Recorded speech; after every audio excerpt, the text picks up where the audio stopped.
welcome to Ohio Stadium, where the Ohio State Buckeyes are going to take on the Grambling Tigers. 3:30 p.m. today, before and after the featured element of the day, which is the halftime show of Ohio State's marching band, Grambling's marching band. We will try and get you some coverage of that. But first, we got to talk a little football. I'm Tom Moore, joined by Tony Gerdeman of BuckeyeHuddle.com. Tony, this is, well, first of all, let's just talk about what a magnificent day it is outside. Holy smokes. This is two early September Saturdays, or late August Saturdays in a row, where I've thought, oh, this is like a perfect football Saturday. It is beautiful out. I don't think there's too much wind. There's some clouds, which is perfectly fine. Yeah. But it's nice. It's cool-ish, but it'll warm up throughout the day. But it's not going to be hot. It's not going to be too much for anybody, and it's perfect weather. I think I wrote this somewhere this week that feels like a spring game because of the game, but also because of the weather. Yeah, it definitely. Normally, you assume this time of year it's going to be 130 degrees on the field, and it is. It was literally 60 degrees when I was driving in today, and it's supposed to. This clouds are supposed to clear out a little bit around game time, and it's supposed to, by the end of the game, it should just be sort of a sunny evening. So yeah, it should be really. Yes. Sunny evening. Sunny evening. Yes. Evening is before it's not night. It's not a sunny night.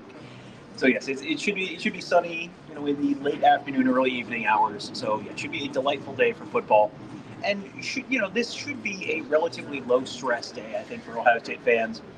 I think my sense is last week, whether it's a function of having just won the national championship or understanding that, hey, you have a little bit more margin for error than you used to. My sense is that the Ohio State fan base was maybe slightly more chill. I don't want to say relaxed. Just slightly more chill than they might have otherwise been in a number one versus number two kind of regular season game in the past. Yeah, and I wonder how much of that has to do with, because the last time they were here was the Tennessee game. And there was maybe some nerves, but then they had a pretty good time. Yeah. And they contributed to the wins. I think they contributed to last week's win as well. And you don't have to be super tight for these games. You can go ahead and just have fun, as we said last week. Mm-hmm. Some people may be having too much fun. Impossible to say who that might be. But this is one where it should be a low stress. This is very much a let's get everyone.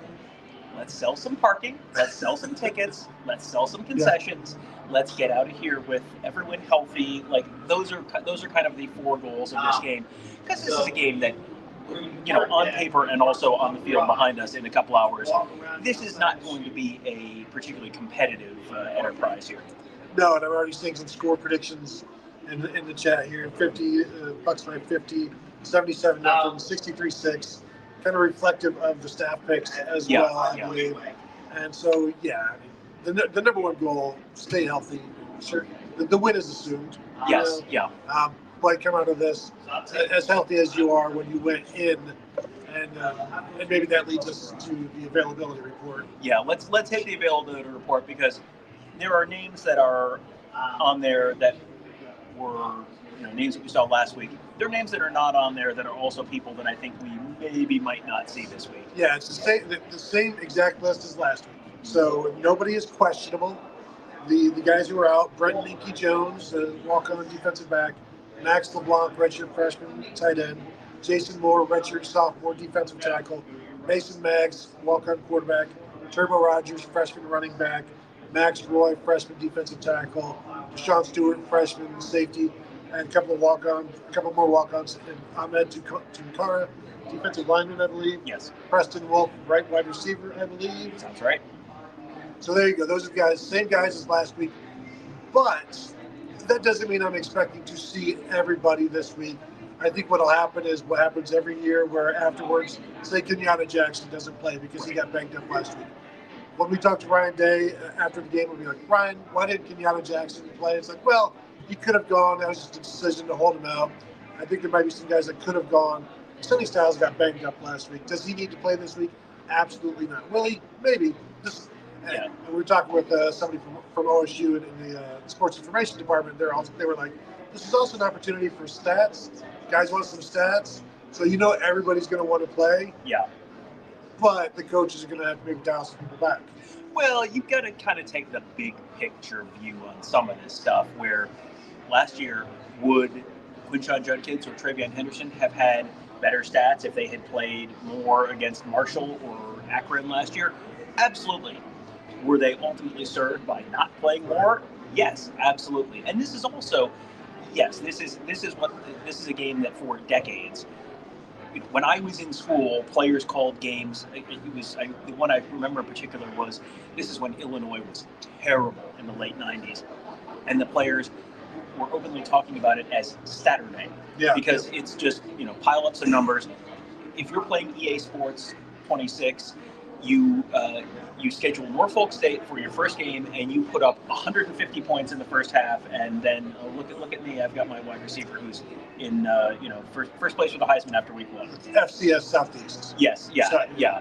So this is an opportunity for guys to pile up stats, yes, for sure. And I'm gonna guess you're gonna see the Jeremiah Smith do something cool play. Now this is going to be not a new variant of it. It's going to be a Jeremiah Smith go run past those guys and catch the football and score a cool touchdown that will look good on the halftime show when they show the one highlight from this game before they move on. But this is also an opportunity for a lot of younger guys, a lot of guys who may be walk-ons, a lot of guys. I have gotten more texts today about, hey, if you could get a picture or two of fill in the blank, that would be great. I've got more texts like that today than I have in probably 3 years. Yeah, this is going to be an opportunity to get everybody, and not just on the sideline, in terms of maybe even getting a lot of guys on the field for some action. This is kind of like the Indiana Media Guide game when Ohio State. The stadium picture game, yes. This is the opportunity for Indiana, for people to get the photos that they've been craving for a while. So we'll see how that goes. I'm looking forward to seeing all of the young guys, but also I am interested to see how forcefully they feed the ball to Jeremiah, like in the red zone, or like are they trying to get him 2 touchdowns in the first quarter? Perhaps. Yeah, well, and you kind of have, it feels like you're almost coming in with like a shopping list. Hey, cake mix, wheat bread, Coca-Cola shaving cream. There's a real deep cut for you 90s kids out there. But you get you want to get, I'm sure they want to get James Peoples going. I'm sure they want to get CJ Donaldson a touchdown. I'm sure they want to get Max Clare going. I'm sure they want to get Brandon Innes a touchdown. I'm sure, you can, and you may just kind of go down the list, check. I'm sure they would like to get Jeremiah Smith, going stat-wise. But if you play him in the first quarter, you get a couple touchdowns, get him out, because there would be nothing dumber than him getting hurt in the second quarter of a game that's already 28-0, where you are on your way to a final score of literally any number that you choose for that number to be to less than 10. The comment from Ed Rogers, let Hartline call the plays. He called them last week. Right, yeah, so I was looking at that and wondering if I had missed something. And I don't know if that's something that has come from somewhere where clearly this is Ryan Day doing this because it was not good or it was conservative, and that's the head coach. He just wants to dial everything down. This was the plan going in. And then as the defense continued to play well for Ohio State, it continued to be the plan. And sure, Ryan Day is giving feedback like, no, we don't need to go for it. But, I mean, that would have been Urban Meyer did the same thing. Like, we don't need to put our quarterback in a bad spot. Let's not do it. As Ryan Day said, it was unselfish play calling because Brian Hartline would love to get his receivers some stats and get his quarterback some stats and make himself look good. Yeah, sure. Brian Hartline's first game as a play caller, 203 yards of total offense, doesn't exactly inspire confidence. But you got to win over one of the best defenses in the nation. So that's the unselfish part of it. And maybe he'll be more selfish this week. Well, yeah, this is a week where you can kind of, like you said, you can be a little selfish. I think there may be a little bit of a misunderstanding about the process there, where most of the game plan itself is laid out during the week, and they have 5 plays for third and short, and they have, we're backed up and deep in our own end. Here's the play, you have a list of plays, and then you're choosing off of that menu. But this is not just Brian Hartline scrolling through the menu on the video game and choosing any play. We're going to run fake punt from our own too. Like, sure, why not? That's not how it works. it is something that the coaching staff gets together and really go through and figure out exactly what do we feel good about in these different situations, and then he's choosing from those choices. And it's interesting that you talked about Urban Meyer, being in that sort of like conservative approach in that kind of moment. Ryan Day now has kind of taken that approach. The guy before Urban Meyer, not Luke Fickell, the full-time guy before Urban Meyer, also took that kind of approach rather famously.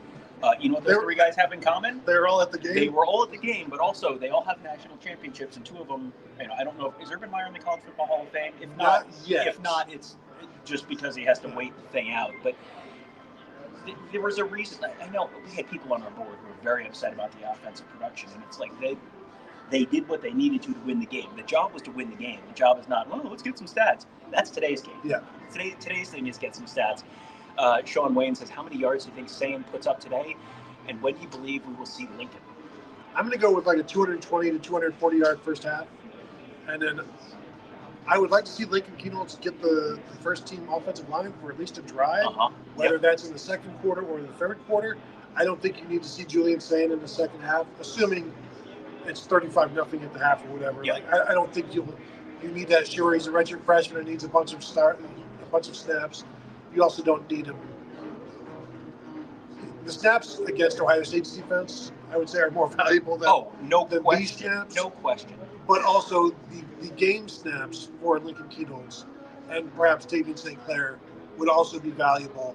Because the last time Lincoln Keynotes was actually in a game, he couldn't just drop back and survey the field. Right. He was running for his life against Missouri. So let him out here and just stand back and be a quarterback for a change. Yeah, because he played, I think, a little bit last year, but I don't think he threw a pass. Didn't throw a pass. Yeah, so yeah, it has been a while for him, and he is one play away, and Tavian St. Clair, as Ryan Day said this week, is potentially 2 plays away. You could be 2 plays away from having to have Tavian St. Clair out there, and these are incredibly valuable reps for these guys. You want to make the most of these opportunities because there are not going to be that many games this year where you can feel comfortable putting Tavian St. Clair out there and giving him 2 drives and saying, okay, do your best, make good choices.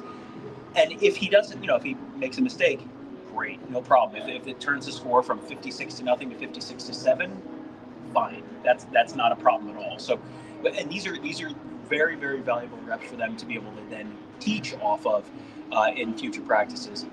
Matt Reynolds says, just get younger guys some experience. Grambling could be like our Ohio Bobcats. Don't sleep on them and play strong. 45-13. The Ohio Bobcats, that's next week's problem for Ohio State, and that's going to be a very different thing. I mean, I think you look at Ohio, the Bobcats, and go, well, they're a MAC team, so they're going to win by 1 million, and that's we love the ref mic test, don't we, folks? Next week's game against Ohio, that's one that could be just kind of an annoying pain in the butt until halftime. That's entirely possible. This week is not. These are 2 very, very different games. Even if it's tied at halftime here today, the line would still be like Ohio State minus 28. Right. 35, something like that. Yeah. So this is a peaceful. Don't get upset about what you see. Maybe trying some things. I'm trying to get on track. Those sorts of things. I wouldn't worry about what you see here today. No, this is one where Ohio State's probably favored by 56 to 63 points. Next week is one where the Buckeyes are maybe favored by 4 touchdowns, 5 touchdowns, something like that. Very, very different thing. Is there anyone? It's like they're doing this. I don't want to be like main character energy, but if they were doing this specifically to ruin my experience personally, how would this be any different? Well, they were doing this earlier, and they were complaining about how the mics were just flopping all over the place. And it's one thing to test the mics, another thing to complain about them while you're testing them. And this is not even being tested. This is just somebody hitting a button by mistake. Yeah.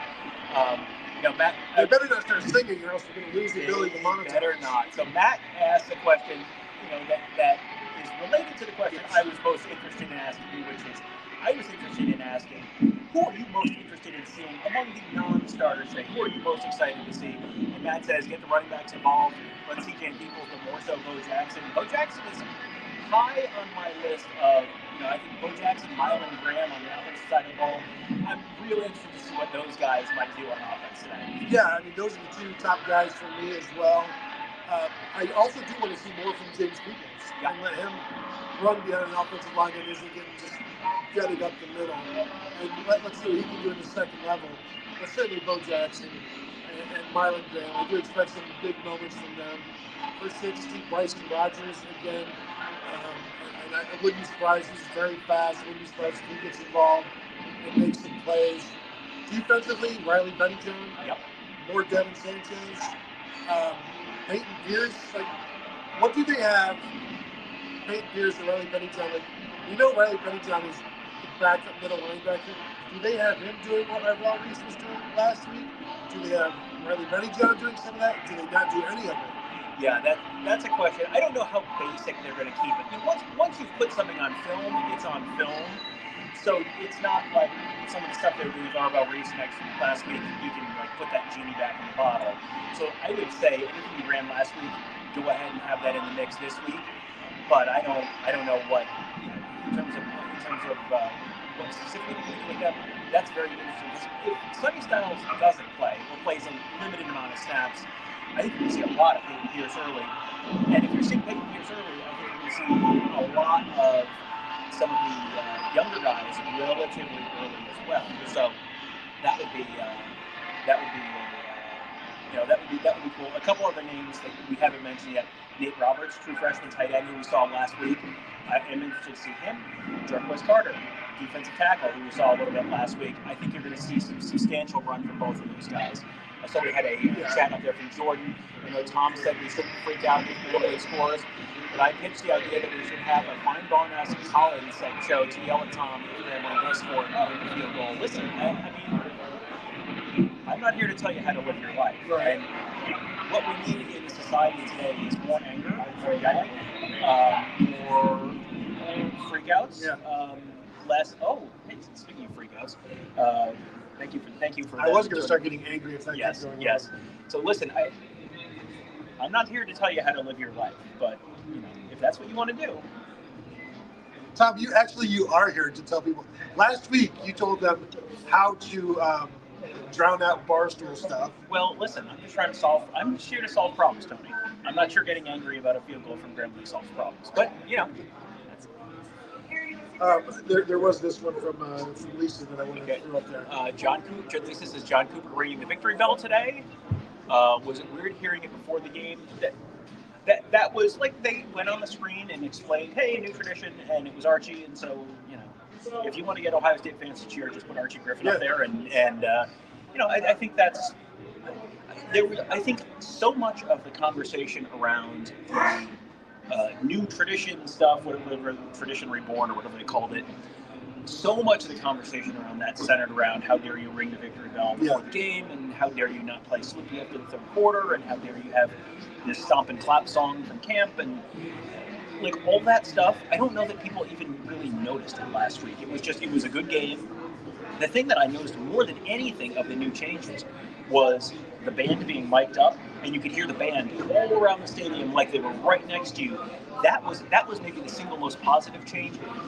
All the stuff that people were freaking out about, I don't know that the average person even really noticed. No, and all they noticed was that, boy, it's louder in here than normal, I think. Yeah. It's called tradition reviled. But I don't think that may have been a typo. Yeah, I'm not sure. But everything they did last week improved the overall atmosphere, I'd say. Nothing took away from anything. No. And I do think a lot of this was just unknown to people, because probably 85 to 90% of the people weren't aware that there are going to be some different things. And half of those people aren't aware that they're different because they're not here every week. Right. So and I'm gonna lift this up right now. I'm going to lift this up right now. You can see the Ohio State team walking into the stadium right now. They're coming down that tunnel on the left side of your screen. They're walking across the field right now. So there you go. That is the team walking in. And then we will be back. We'll be down there. That means that is my cue that I need to here's a good last start wrapping up. Warpug says, honest question, which non-starter makes his mark in this game, and will it matter due to the level of competition? I mean, does it matter? due to the level of competition. No, this is a game that is this is your high school team doing a preseason scrimmage level of, yeah, they have to win the game. Yeah, okay, stipulated. This is your Division 1 high school team scrimmaging some team from like D4. It's fine. Like, it's fine. All the children will go out and get fresh air and exercise, and that's great.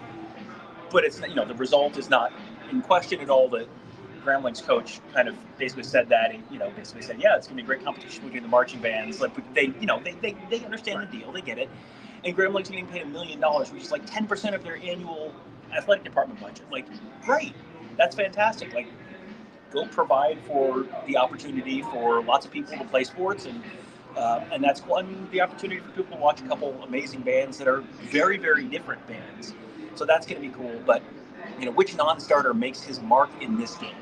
I'll say Fahim Delaney in the second half. Ooh, that's a good He one. made some plays in the spring game, way back when.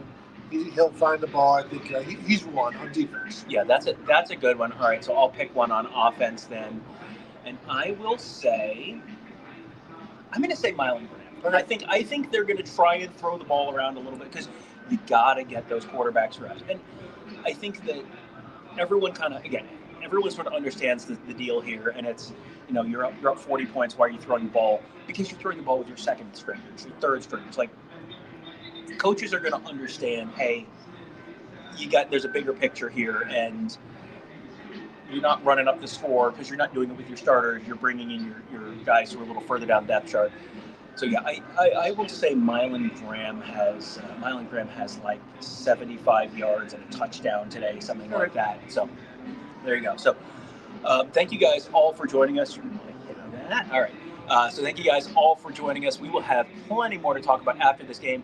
This is going to be a very different post-game show, I think, than last week's, but should be plenty to talk about. I'm really looking forward to seeing some of these young guys because you see them a little bit in the spring, and this is not going to be the single biggest challenge they face in their careers, but it's going to be the first opportunity for a lot of these guys to do it on a Saturday in front of a full stadium, which will be pretty fun. So hopefully you guys can join us afterwards. Make sure you also are subscribed to our YouTube channel. We're going to have a bunch of content from the bands today as well, which I think will be a lot of fun. Should be really, really a really cool halftime show. It is also Alumni Band Day, so you got a ton of former Ohio State marching band folks here as well. So big day for bands here, and a big day for some young folks getting a chance to play as well. So thank you guys all for joining us, and we'll talk to you after the game.